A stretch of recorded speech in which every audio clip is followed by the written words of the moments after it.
YCP ప్రభుత్వంలో 4 సంవత్సరాల నుంచి నాథ్ బాబు దగ్గరికి వెళ్ళాం, కాగితాలు చూపించాం. ఎన్ని చూపించినా అసలు మోపిదేవి రమణ దగ్గరికి వెళ్ళాం, ఎవరు చూపించినా న్యాయం చేయట్లేదు. చేతులు పట్టుకుని ఏడ్చింది, కాళ్ళు పట్టుకు బతిమలాడినా కూడా 4 సంవత్సరాల నుంచి నీదే పొలం అంటున్నారు, పొలం వేసుకుంటే తొక్కిచ్చేస్తుంటే ఆయన ఏం చేయలేకపోతున్నాడు. కేసు పెట్టమన్నా కేసు పెడతాను.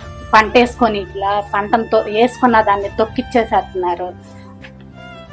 జిల్లా కలెక్టర్గా పెట్టుకున్నాం, అన్నీ పెట్టుకున్నా. ఎవరు వచ్చినా నీదే అమ్మ పొలం అంటున్నారు, వేసుకుంటుంది, అన్న వచ్చి తొక్కిచ్చేసేస్తున్నాడు.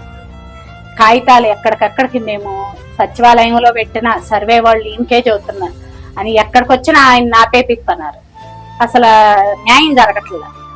అనగాని సత్యప్రసాద్ గారికి, డిప్యూటీ పవన్ కళ్యాణ్ గారికి, సీఎం చంద్రబాబు నాయుడు గారికి ఈ వైసీపీ అరాచకాన్ని అరగట్టి మా ఎకరం 5 సెంటు మా అమ్మగారికి వచ్చేటట్టు న్యాయం చేయండి.